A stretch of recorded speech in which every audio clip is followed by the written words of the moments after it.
साईं प्रेम मित्रों, मेरा नाम प्रतीक मृत्युंजय मिश्रा है।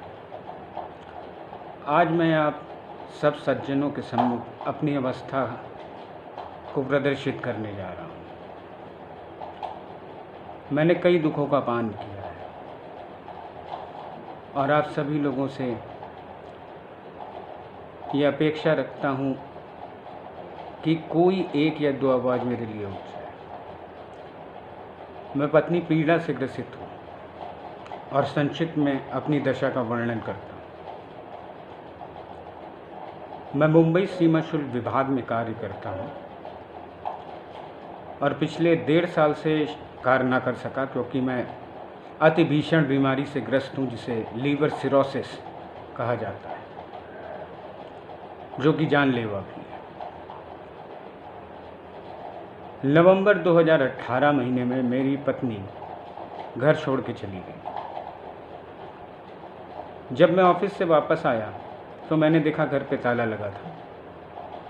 मैंने सोचा वो बच्चों को पार्क में खिला रही होंगी, इसलिए शायद ताला लगा है। मैंने फ़ोन किया तो उन्होंने बताया कि मैं घर आ गई। मैंने उनसे पूछा कि ऐसे बिना बताए घर जाने का क्या कारण है, तो गोल मोल बातें करने लगी और फ़ोन काट दिया।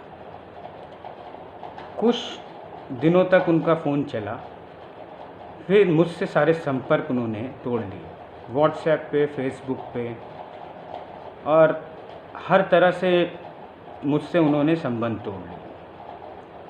मैं ये बात समझ न सका कि आखिर ऐसा हुआ क्यों है।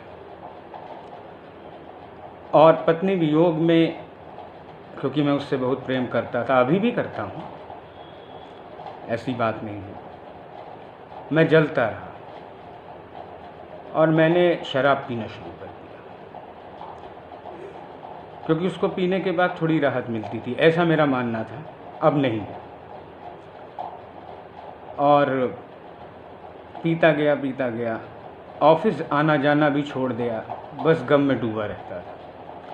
एक दिन मेरे पास फ़ोन आता है 2-3 महीने बाद, 4 महीने बाद, किसी लड़की का कि जीजा जी आप क्या पहन रहे हैं, शेरवानी या सूट। मैं चौंक जाता हूँ। मैं पूछता हूँ आखिर क्यों? तो वो लड़की कहती है आज तो आपकी मिसेस की बहन की शादी है, क्या पहन के आ रहे हैं आप?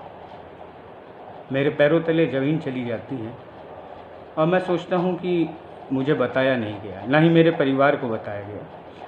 फिर मैं उससे कार्ड मांगता हूँ कि ज़रा कार्ड भेज दो, तो वो कार्ड भेजती है। उसमें मेरे बच्चों का नाम भी गलत लिखा होता है, दर्शनाभिलाषी में, और मेरे पिता और मेरा कहीं भी कोई जिक्र नहीं होता है। फिर मैं उनके पिताजी को फ़ोन करता हूँ तो वो मुझे बताते हैं कि वो खेत में फसल काट रहे हैं, 3-4 दिन के बाद आएंगे, तब आपसे बात करें। फिर मैं उस लड़की से पूछा फ़ोन करके कि तुम तो कह रही थी बहन की शादी है, उनके पिताजी तो गांव में फसल काट रहे हैं। तो वो लड़की कहती है मैं आपको फ़ोटो भेजती हूँ, इस समय विवाह हो रहा है, उनके पिताजी भी वहाँ उपस्थित। इससे मुझे सदमा पहुँचता है और मेरा दिल टूट जाता है। यहाँ तक कि मैं धमकी भी दे देता हूँ उनके पिताजी को कि राम की सेना चढ़ाई कर रही है और जल्दी आपकी जो लंका आपने सजाई है उसको ध्वस्त कर देगी। ये मेरे आक्रोश में फूटे हुए शब्द थे, इनमें सच्चाई कुछ नहीं थी क्योंकि मैं तो मुंबई में मौजूद था। और उसके बाद अति दुखी होकर, एक तरह से देखा जाए तो मैं ऑफिस जाना ही भूल जाता हूँ और घर में बैठ के विलाप में शराब पी के अपने आप को गलाता हूँ। और एक दिन मुझे खून की उल्टी होती है। हाँ, मेरी पत्नी गई तो गई, वो मेरे पैसे, मेरा बैंक अकाउंट सारा, मेरे माँ के गहने, मेरे गहने और एक जुपिटर गाड़ी, हर चीज़ को अपने गिरफ्त में ले लेती है और मुझे असहाय कर देती है। अब मेरी ये स्थिति भी आ जाती है कि मेरे पास पैसे नहीं होते तो मुझे गुरुद्वारे में जाकर के लंगर खाना पड़ता है। ऐसे भी दिन देखे हैं मैंने। रात के 2-2 बजे मैं गुरुद्वारे में लंगर खाया है, बचा कुछ। फिर मैं लखनऊ पहुंचता हूं। संक्षिप्त में बताता हूं। वैसे मैंने अपनी आत्मकथा ये जिजीविषा लिखी हुई है। खुदा न खास्ता अगर मुझे कुछ हो जाए तो इसे प्रकाशित मैं अवश्य करूँगा, जिससे लोग सच्चाई जान सकें, पूरा वर्णन जान सकें क्या क्या हुआ है इसमें। उसके बाद मेरा इलाज चलता है। डॉक्टर कहते हैं कि ये लगभग मृत के समान है, इनको एयर एम्बुलेंस से दिल्ली ले जाया जाए। तो मुझे दिल्ली लेके जाया जाता है, एयर एम्बुलेंस से तो नहीं, क्योंकि इतना धन नहीं होता, साधारण एम्बुलेंस से। वहाँ भी डॉक्टर कहते हैं कि अंदर सब बेकार हो चुका है, और डॉक्टर के अल्फाज ये थे कि बैंड बाजे बज चुके हैं अंदर। वो मुझसे ये कहते हैं अब हम कुछ नहीं कर सकते, और हल्की सी मुस्कुराहट के साथ डॉक्टर चले जाते हैं। फिर वहाँ से मुझे छोड़ दिया जाता है ये कह के कि पैसा बर्बाद करना उचित नहीं है, अब दवाई ववाई कराते रहिए और खून चढ़वाते रहिए। फिर मैं लखनऊ वापस आता हूँ। तत्पश्चात मैं इनको बहुत कॉल करता हूँ कि मुझे देख लो, मेरी एक स्थिति, मैं आज भी तुमसे प्रेम करता हूँ, ये है वो है, लेकिन ये एक नहीं सुनती हैं अपने हठ के आगे। और एक प्रेमी शरीर, अब तो शरीर भी नहीं बचा होता है, मतलब एक प्रेमी को निस्सहाय छोड़कर उसका उपहास उड़ाती फिरती। कोई बात नहीं।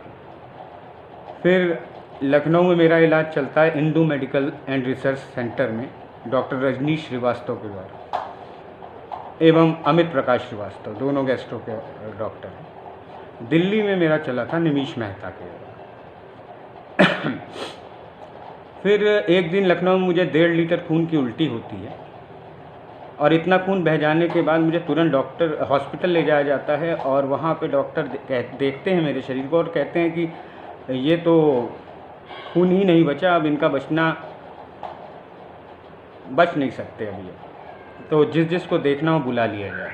तो भी मैं अपने बच्चों को देखने की अभिलाषा में एक बार गिड़गिड़ाता हूँ कि मुझे मेरे बच्चे दिखा दिए जाए, तो भी समय पे मेरे बच्चे मुझे नहीं दिखाए जाते, और मुझे खून पे खून चढ़ाया जाता है, किसी विधि में बच जाता हूँ। फिर मेरा इलाज चलता जाता है। फिर एक दिन इस बीच मेरी पत्नी मुझ पे कतई दया न खाते हुए और अपनी मतलब जितना हो सकता हो शत्रुता की पराकाष्ठता, देखिए अप्रसन्नता और शत्रुता में अंतर।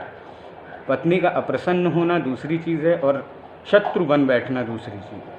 तो वो शत्रुता दिखाई, सारे केस मेरे ऊपर डाल देती हैं, मारने का, पीटने का, पैसे मांगने का, ये करने का, वो करने। जो आदमी मर रहा है वो क्या करेगा, वो इनसे पैसे मांगने जाएगा। 12 लाख तो खुद ही लेके चली गई,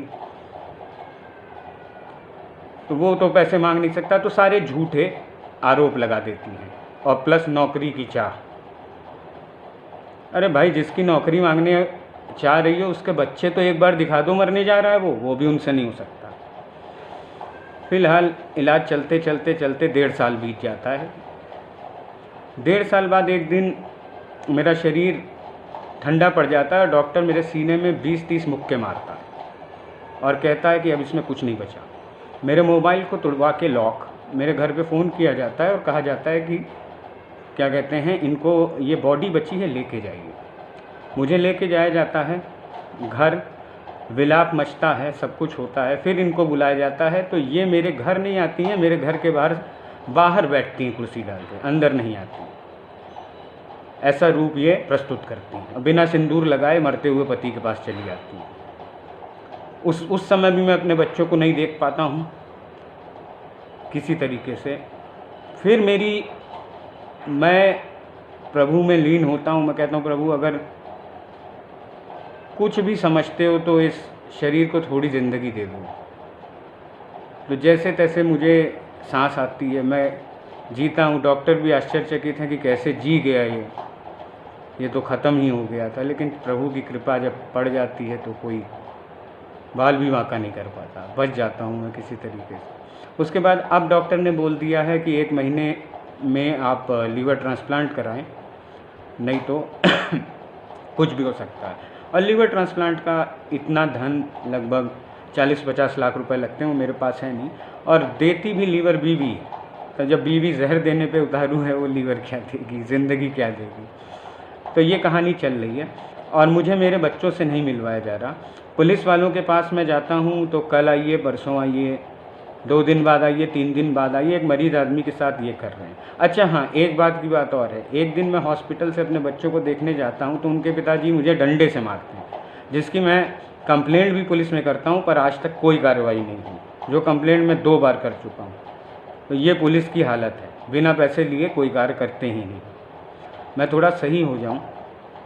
अच्छा, अब मैं, और ये मेरे 2 बच्चे हैं, ये देखिए, ये पीछे देखिए पुलिस वाले खड़े हैं। थाने में जब मैं बैठ करके मैंने कहा था कि या तो मार ही डालो या बच्चों से मिलाओ, वरना मैं यहाँ से नहीं जाऊँगा, तब इन्होंने मेरे बच्चों से मुझे मिलवाया था एक बार, उसके बाद हाथ खड़े कर दिए।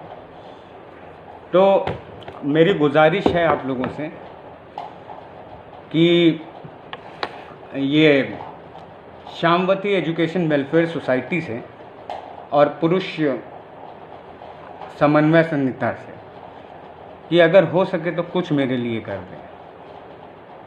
एक आध आवाज़ भी उठ गई तो हो सकता है मैं अपने बच्चों को देख पाऊँ। और मैं चाहता हूँ कि मैं अपने इस जीवन का परित्याग करने से पहले, अगर ये प्रभु की इच्छा हुई तो मैं कम से कम अपने बच्चों को तो देख लूँ। तो यही भीख आप लोगों से मांगता हूँ, कृपया मेरी मदद करें।